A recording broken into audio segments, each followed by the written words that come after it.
ಅಯ್ಯಯ್ಯೋ ಬೇಕೇ ಬೇಕು, ಸೂಕ್ತ ಪರಿಹಾರ ನೀಡಿದರೆ ಶಾಂತಿ, ಅಯ್ಯಯ್ಯೋ ಅಯ್ಯಯ್ಯೋ ಬೇಕೇ ಬೇಕು, ಬೇಕೇ ಬೇಕು, ಕಾರ್ಖಾನೆ ಮಾಲೀಕರಿಗೆ ಸೂಕ್ತ ಪರಿಹಾರ ಒದಗಿಸಿದ ಸಕ್ಕರೆ ಕಾರ್ಖಾನೆ ಮಾಲೀಕರಿಗೆ, ಕಾರ್ಮಿಕರ ಹಿತ ಕಾಯ್ದ ಮಾಲೀಕರಿಗೆ, ಕಾರ್ಮಿಕರ ಹಿತ ಕಾಯ್ದ ಮಾಲೀಕರಿಗೆ ಬೇಕೇ ಬೇಕು, ನ್ಯಾಯ ಬೇಕು, ಬೇಕೇ ಬೇಕು, ನ್ಯಾಯ ಬೇಕು. 1 ಕೋಟಿ ರೂಪಾಯಿ ಕಾರ್ಮಿಕರಿಗೆ ನೀಡಿದರೆ ಶಾಂತಿ. ಯಾರ್ಯಾರು ಸರ್? ಕೋರೆ ಸಾಹೇಬ್ರ ಅದಾರ, ಮಟ್ಮೂರ್ ಸಾಹೇಬ್ರ ಅದಾರ, ವಿಕ್ರಮ್ ಸಾಹೇಬ್ ಮಣ್ಣು ಇದನ್ನ ತಗೊಂಡ್ರೆ ಯಾಕೆ ಬರ್ತಾ ಇಲ್ರಿ ಅವ್ರು? ಅಲ್ಲ ಏನಿಲ್ರಿ ಫೀಲ್ಡಿಗೆ ಯಾಕೆ ಬರ್ತಾ ಇಲ್ಲ ಸರ್? ಇಲ್ಲ ಅವ್ರು ನೋಡ್ರಿ ಅವ್ರ ಪ್ರತಿಯೊಂದು ಬಂದೇನಪ್ಪ ಅಂತಂದ್ರೆ ಚರ್ಚೆ ಮಾಡ್ಯಪ್ಪ ಅಂತಂದ್ರೆ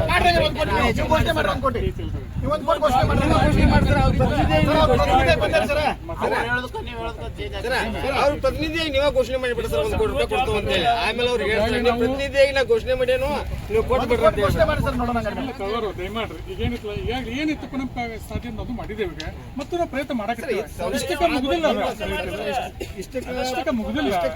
ಒಂದು ಜೀವಕ್ಕೆ ಬೆಲೆ ಅಲ್ಲ ಸರ್. ಮೊನ್ನೆ ನೀವು ಕೊಟ್ಟಂತ ಎಷ್ಟು ಕೊಟ್ಟಿದ್ದೀರಿ ಸರ್? ಟೋಟಲ್ ಎಷ್ಟು ಕೊಟ್ಟಿದ್ದೀರಿ? ಈಗಾಗಲೇ ನೋಡಿ ಸರ್, ಪರಿಹಾರ ಎಷ್ಟು? ಈಗಾಗಲೇ 20 ಲಕ್ಷ ರೂಪಾಯಿ ಪ್ರತಿ ಮನೆಗೆ ಹೋಗಿ ಕೊಟ್ಟು ಬಂದೀನಿ. ಅಷ್ಟು ಮನೆ ಮುಟ್ಟಿದ ಸರ್? ಅಷ್ಟು ಮನೆ ಕೊಟ್ಟು ಬಂದೇನ್ರಿ. ಪ್ರತಿ ಮನೆ ಪ್ರತಿ ಮನೆಗೆ ಹೋಗಿ ಪಾಲಕರು ಭೇಟಿಯಾಗಿ ಸ್ವತಃ ಹೋಗಿ ಕೊಟ್ಟು 20 ಲಕ್ಷ ರೂಪಾಯಿ ಒಂದು ಜೀವಕ್ಕೆ ನಿಮ್ಗೆ ಯೋಗ್ಯ ಬೆಲೆ ಇದ್ರಿ ನೋಡ್ರಿ. ಸರ್. ನಾ ಕೇಳ್ದ ನಿಮ್ದು 20 ಲಕ್ಷ ರೂಪಾಯಿ ಯೋಗ್ಯ ಬೆಲೆ ಐತ್ರಿ. ಯೋಗ್ಯ ಬೆಲೆ ಕಟ್ಟಕ್ಕೆ ಸಾಧ್ಯನೇ ಇಲ್ಲ ಸರ್. ಅದಕ್ಕೆ ಹೇಳ್ತಾ ಇರೋದು 1 ಕೋಟಿ ಘೋಷಣೆ ಮಾಡಕ್ ಹೇಳ್ರಿ ನೀವು ಸರ್. 1 ಕೋಟಿ ಘೋಷಣೆ ಮಾಡುವವರೆಗೂ ಕೂಡ ಕಿತ್ತೂರು ಕರ್ನಾಟಕ ಸೇನೆ ಸುಮ್ಕೊಟ್ರಲ್ಲ. ನಾವಂತೂ ಕಾರ್ಮಿಕರಿಗೆ ಅವ್ರೇನ್ ದುಡ್ದಂತಾರ ಅವ್ರಿಗೆ ನ್ಯಾಯ ಸಿಗೋವರೆಗೂ ಕೂಡ ನಮ್ಮ ಹೋರಾಟ ನಿರಂತರ ಇರೋದು. ನಾವ್ ಯಾರು ಕೂಡ ನಮಗೋಸ್ಕರ ಬಂದಿಲ್ಲ, ಒಬ್ಬ ಸತ್ತಂತ ಕಾರ್ಮಿಕರ ಕುಟುಂಬಕ್ಕೆ ಆಸರೆ ಆಗ್ಬೇಕು ಅನ್ನುವಂತ ಉದ್ದೇಶದಿಂದ ಹೋರಾಟ ಮಾಡ್ತಾ ಇದ್ದೀವಿ. ದಯವಿಟ್ಟು 1 ಕೋಟಿ ರೂಪಾಯಿ ಘೋಷಣೆ ಮಾಡುವಂತದ್ದು ಏನಾದ್ರೆ ನೀವು ಮಾಡ್ತೀರಿ ಅನ್ನುವಂಥದ್ದು ಜವಾಬ್ದಾರಿ ತಗೋದಂತಂದ್ರೆ ನಮ್ಮ ಹೋರಾಟ ಕೈ ಬಿಡ್ತೀವ್ರಿ. ಇಲ್ಲ ಅಂತಂದ್ರೆ ನಮ್ಮ ಹೋರಾಟ ಅಂತೂ ನಿರಂತರ ಸರ್. ಇವತ್ತು ಒಂದಿನ ಅಂತಲ್ಲ ಸರ್, ಸಾಂಕೇತಿಕ ಇವತ್ತು ಒಂದಿನ ಮಾಡಿ ಹೋಗ್ಬೋದು ಅಂತ ನೀವು ತಿಳ್ಕೊಂಡಿರ್ಬೋದು. ಇವತ್ತೇನೋ ಬಂದಿದಾರ, ನಾಳೆನೋ ಹೋಗ್ಬೋದು ಅಂತ. ನಮ್ಮ ಹೋರಾಟ ನಿರಂತರವಿರೋದನ್ನ ಸರ್. 1 ಕೋಟಿ ರೂಪಾಯಿ ಘೋಷಣೆ ಆಗಲೇಬೇಕು. 1 ಕೋಟಿ ರೂಪಾಯಿ ಘೋಷಣೆ ಆಗದೇ ಇದ್ರೆ ಕಿತ್ತೂರು ಕರ್ನಾಟಕ ಸೇನೆ ಇಡೀ ರಾಜ್ಯಾದ್ಯಂತ ಹೋರಾಟ ಮಾಡೋಕ್ಕೂ ಕೂಡ ನಾವು ಹಿಂಸರಿಯಲ್ಲ ಸರ್. ದಯವಿಟ್ಟು ನಮ್ಮ ಉದ್ದೇಶ ಏನಂತಂದ್ರೆ ಒಂದಂಥ ಕುಟುಂಬಕ್ಕೆ ನಿಮ್ಮ ಆಡಳಿತ ಮಂಡಳಿಯವರು ಬಂದು ಸಾಂತ್ವನ ಹೇಳುವಂಥ ಕೆಲಸ ಆಗ್ತಾ ಇಲ್ಲ.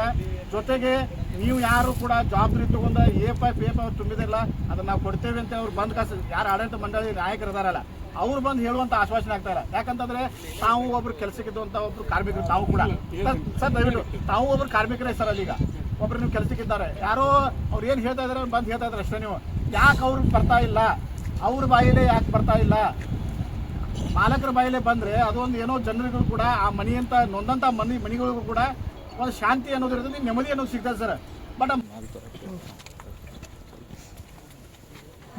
ಇವತ್ತಿನ ದಿನ ಬೈಲಹೊಂಗಲ್ ತಾಲೂಕಿನ ಮರ್ಕುಂಬಿ ಶುಗರ್ ಫ್ಯಾಕ್ಟ್ರಿಯಲ್ಲಿ ಏನು ಮೊನ್ನೆ 8 ಜನ ತೀರಿಕೊಂಡಿದ್ರು, ಅವರ ತೀರಿಕೊಂಡಂಥ ಕುಟುಂಬಗಳಿಗೆ ಈ ಫ್ಯಾಕ್ಟ್ರಿ ಮಾಲಕರು ಕೇವಲ 20 ಲಕ್ಷ ರೂಪಾಯಿಗಳನ್ನ ಘೋಷಣೆ ಮಾಡಿದ್ದಾರೆ. ಆ 20 ಲಕ್ಷ ರೂಪಾಯಿಗಳ ಆ ಕುಟುಂಬಕ್ಕೆ ಅದಕ್ಕೂ ಕೂಡ ಸಾಲೋದಿಲ್ಲ. ಅವರ ಕುಟುಂಬಕ್ಕೆ ನಾವು ಕಿತ್ತೂರು ಕರ್ನಾಟಕ ಸೇನೆ ವತಿಯಿಂದ 1 ಕೋಟಿ ರೂಪಾಯಿಗಳನ್ನ ಘೋಷಣೆ ಮಾಡಬೇಕು. 1 ಕೋಟಿ ರೂಪಾಯಿ ಘೋಷಣೆ ಮಾಡದೇ ಇದ್ದರೆ ಮುಂದೆ ನಾವು ಕಿತ್ತೂರು ಕರ್ನಾಟಕ ಸೇನೆಯಿಂದ ಉಗ್ರವಾದಂಥ ಹೋರಾಟವನ್ನು ಹಮ್ಮಿಕೊಳ್ತೀವಿ. ಯಾಕಂತಂದರೆ ಇಲ್ಲಿ ದುಡಿಯುತ್ತಿರುವಂಥ ಕಾರ್ಮಿಕರಿಗೆ ಅವರಿಗೆ ಒಂದು ಏನಂತಂದರೆ ನಾವು ನಿಮ್ಮ ಜೊತೆ ಇದ್ದೇವೆ, ನಿಮಗೆ ಯಾವತ್ತೂ ಕೂಡ ನಿಮ್ಮ ಹಿಂದೆ ಇದ್ದೇವೆ ಅಂತೇಳಿ ಮಾಲಕರು ಬಂದು ಇನ್ನೂವರೆಗೂ ಯಾಕೆ ಹೇಳ್ತಾ ಇಲ್ಲ ಅನ್ನೋಂಥದ್ದು ಯಕ್ಷ ಪ್ರಶ್ನೆಯಾಗಿ ಕಾಡ್ತಾ ಇದೆ.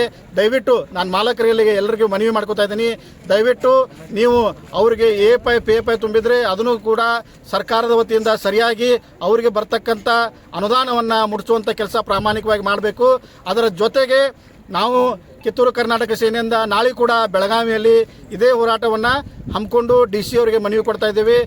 ಮುಂದಿನ ದಿನಗಳಲ್ಲಿ 1 ಕೋಟಿ ರೂಪಾಯಿ ತಾವೇನಾದ್ರು ಘೋಷಣೆ ಮಾಡದೇ ಇದ್ದರೆ ಕಿತ್ತೂರು ಕರ್ನಾಟಕ ಸೇನೆಯಿಂದ ಉಗ್ರವಾದಂಥ ಹೋರಾಟವನ್ನು ಹಮ್ಮಿಕೊಟ್ಟಿದ್ದೀವಿ, ಹಮ್ಮಿಕೊಳ್ಬೇಕಾಗುತ್ತೆ ಅಂತೇಳಿ ಈ ಮೂಲಕ ನಾನು ಎಚ್ಚರಿಕೆ ವಹಿಸ್ಪಡಿಸ್ತೇನೆ.